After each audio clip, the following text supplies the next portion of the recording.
But first, we'll get to the Raiders in just a moment. Packers don't look so good. Who could have ever called that? Blah. But the Packers lost Monday night in Las Vegas, Nevada, 17-13.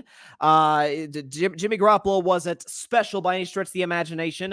He threw a bad interception there, but, pass ring solid. It's in the mid-80s. Like, it's just a kind of a typical Jimmy G game. Threw a touchdown, threw a really ugly interception. But his performance, which was uneven at times, it paled in comparison to old Jordan Love, who went 16-30, 182 yards, 0 touchdowns.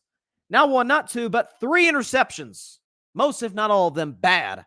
A QBR of from 0 to 100 of 13 and a passer rating. For the record, the max passer rate could get is 158.3. Jordan Love basically got a fifth of that.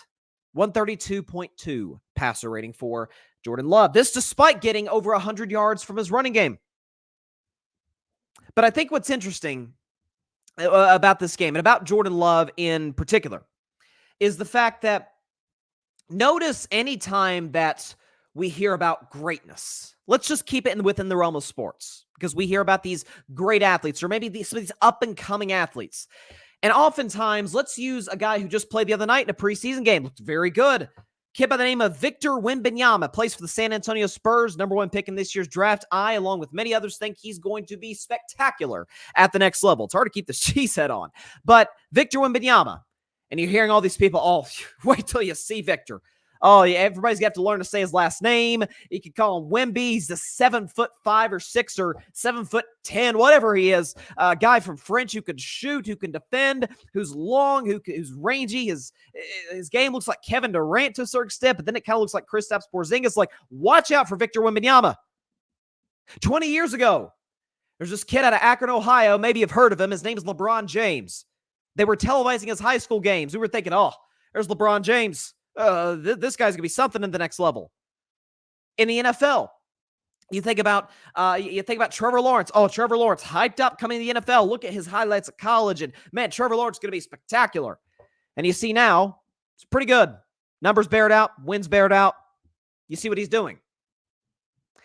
But with Jordan Love, it was a bit different, where not only did he back up Aaron Rodgers for 3 years, but it got into a point in time where after the Packers traded Rodgers to the Jets, it became, okay, Jordan Love's the guy. What do we got? Where is he? Where the heck is Jordan Love? I don't see practice highlight of him, and the Packers aren't really telling you a lot about him. It's not like this situation where they're trying to keep a secret, make sure that it doesn't get out how good this kid is. You just wait. If he's good, he doesn't need to be kept a secret. The whole world's going to see it come September. Did you notice that game plan the other night by Green Bay against the Raiders? It's quite interesting. So there's no Aaron Jones for the Packers. Certainly a big loss. With respect to A.J. Dillon, Aaron Jones is obviously the Packers' best running back. But left tackle David Bakhtiari gone as well, potentially for the season, it looks like, which sucks. He's a great player. But Jordan Love's in the football game, and no number 1 running back. And yet, Matt LaFleur, Green Bay Packers, say, we're just going to keep handing the ball to A.J. Dillon.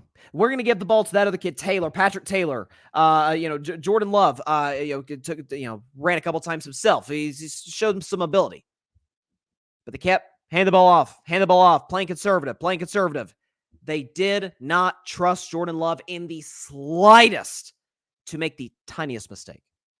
If you notice with any of the great quarterback talents, think about Trevor Lawrence. Think about Andrew Luck. Think about even a guy who has a great coaching staff, great weapons, great organization, Patrick Mahomes with the Kansas City Chiefs. Andy Reid let him make some mistakes. Andy Reid was like, you know what? Occasionally, Patrick's going to try a throw he probably shouldn't try. He's going to throw maybe a kind of an ugly interception, but the upside of what he normally gives us is worth that one bad play every once in a while. Ooh, no, not in Green Bay.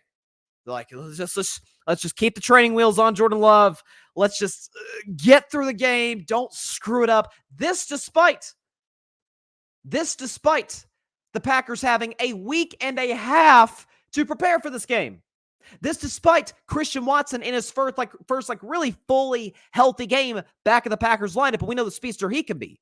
This despite the fact that the Raiders over the last decade have been one of, if not the worst defenses in the NFL. Yet and still, Jordan Love had 15 attempts going in the fourth quarter. Even more interesting.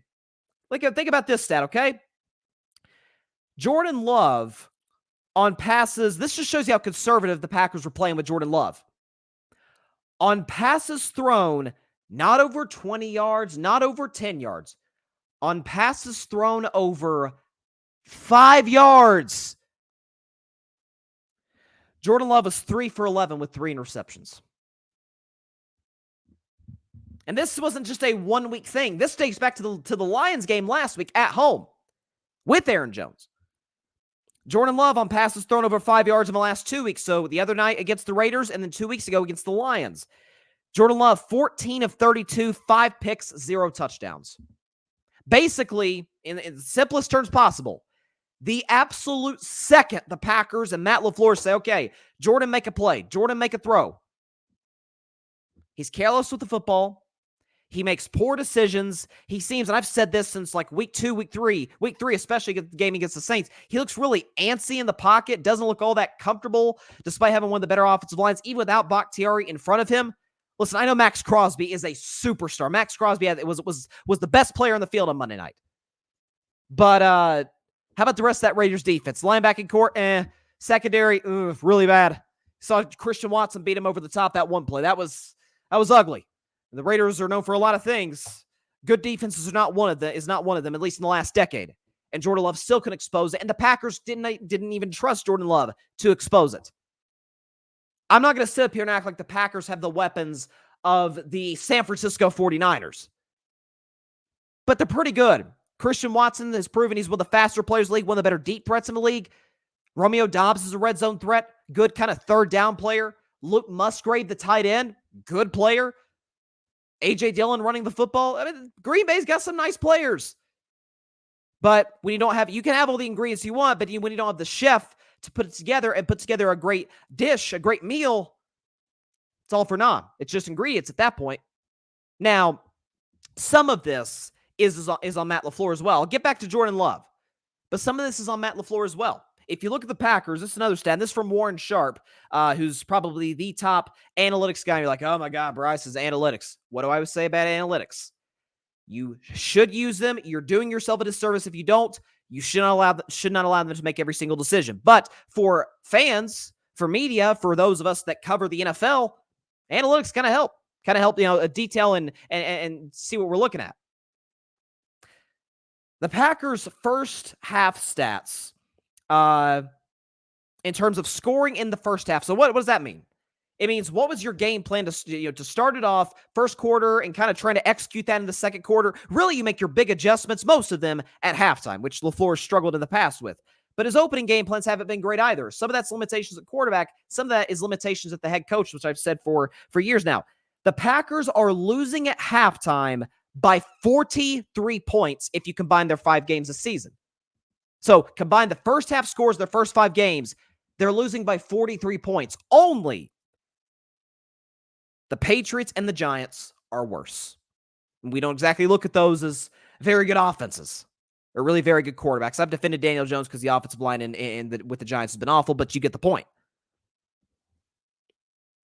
This falls on the floor as well. Now, some of it is he doesn't trust his quarterback. Frankly, nor should he, given what he's seen. But if you're the Green Bay Packers, you're looking at a situation where you're 2-3. By the way, it isn't like the schedule gets a whole lot easier for Green Bay moving forward. So they got at Denver next week. Okay. Minnesota without Justin Jefferson. That's fine as well. After that, Los Angeles Rams. Have you seen Puka Nacua and Cooper Kupp? Dangerous. Matt Stafford, dangerous. That running game, dangerous.